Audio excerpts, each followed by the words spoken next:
Welcome back to my channel Qayyim lifestyle. আসসালামু আলাইকুম।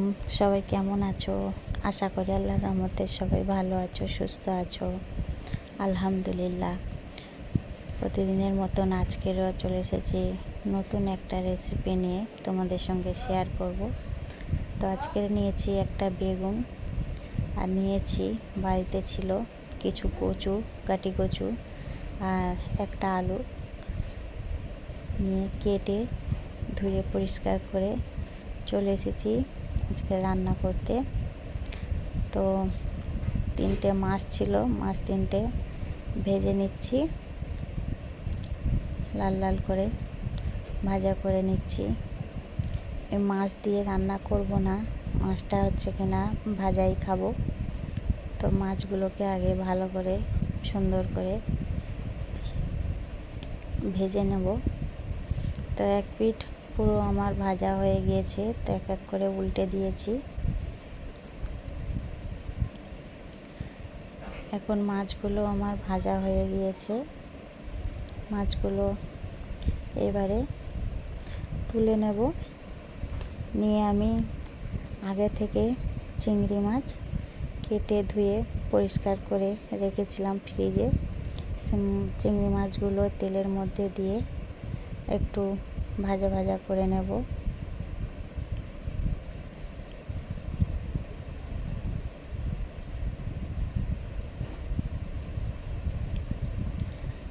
এই তেলের মধ্যেই চিংড়ি মাছগুলো দিয়ে ভালো করে একটু ভাজা করে নেব হালকা করে।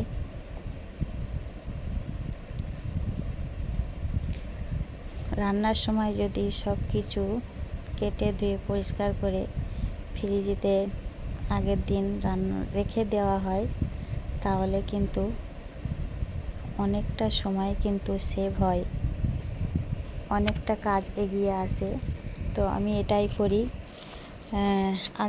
পরের দিন যেটা রান্না করব, আগের দিন আমি অবসর সময়ে সেগুলো কুটে বেছে ধুয়ে ফ্রিজের মধ্যে সংরক্ষণ করে রেখে দিই, কারণ এতে টাইমটা অনেক বেশিও পাওয়া যায় আর তাড়াহুড়ো করতে লাগে না।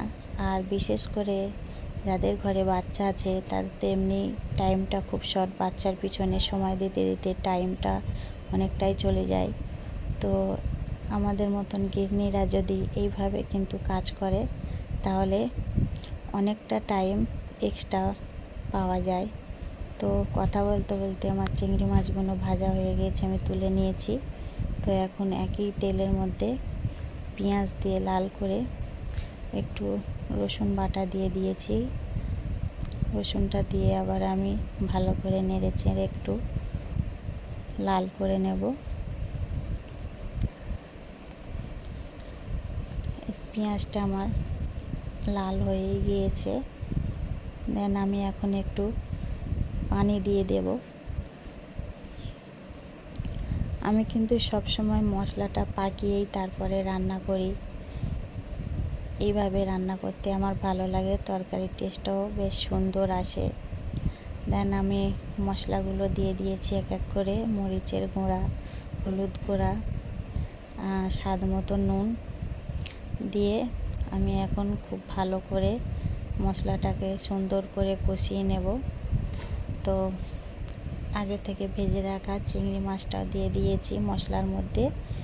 সব কিছু একসাথে আমার ভালোভাবে কষানো হয়ে যাবে। তো এই তো মশলা থেকে তেল বেরিয়ে আসছে। এটাকে আর একটু শুকনো শুকনো করে কষে নেব, যাতে পুরোপুরি পানিটা শুকিয়ে যায়।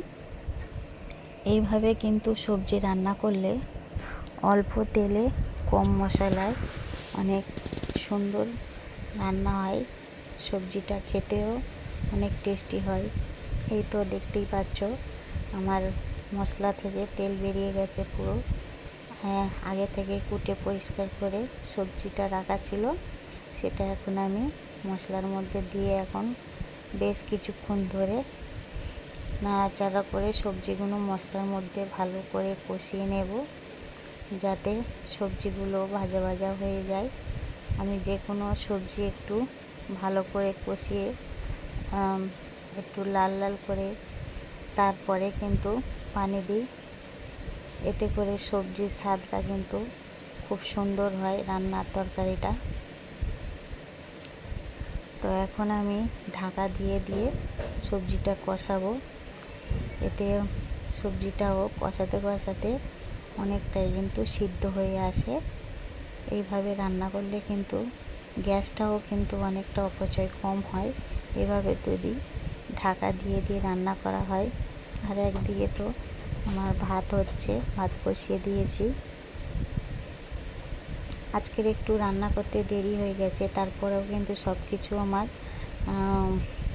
আগে থেকে রেডি করা ছিল, ওই জন্য বেশিক্ষণ সময় লাগছে না, তাড়াতাড়ি রান্নাটা হয়ে গিয়েছিল। তো এই তোমার সবজিগুলোকে মশলার মধ্যে খুব ভালোভাবে সুন্দর করে কষানো হয়ে গিয়েছে। এখন আমি অল্প একটু পানি দেব, দিয়ে ঢাকা দিয়ে দেব যাতে কচু আলুটা সিদ্ধ হয়ে যায়। এবং ঢাকা দিয়ে আমি আবার 10 মিনিট পরে আবার ফিরে আসবো, দেখব কচুটা সিদ্ধ হয়ে গিয়েছে কি, কারণ কচুটা একটু সিদ্ধ হতে টাইম লাগে।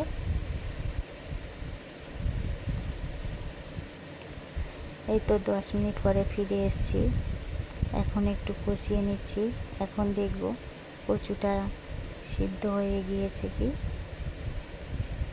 দেখে তো মনে হচ্ছে কচু আলু সিদ্ধ হয়ে গিয়েছে, কারণ যখন পানি দিয়ে ঢাকা দিয়েছিলাম, আঁচটাকে একটু হাই টু লো ফ্লেমে রেখে দিয়ে আমি রান্না করছিলাম, যাতে আস্তে আস্তে সিদ্ধটা হয়ে যায়। ভালো করে কষিয়ে নিচ্ছি।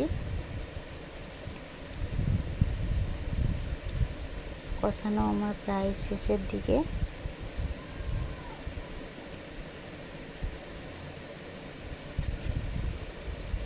এই তো আলু কচু আমার সব সিদ্ধ হয়ে গিয়েছে।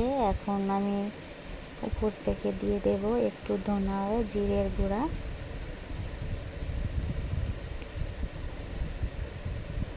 দেন এইবারে একটু নেড়ে চেড়ে আমি এবার নামিয়ে নেব। তো আমার তরকারিটা রান্না কমপ্লিট হয়ে গেছে। তো আজকের বন্ধুরা এই পর্যন্ত। ভিডিওটা যদি ভালো লাগে তো অবশ্যই একটা লাইক দিতে ভুলবে না। আর সবাই ভালো থাকবে, সুস্থ থাকবে। আবারও দেখা হবে অন্য কোনো ভিডিও।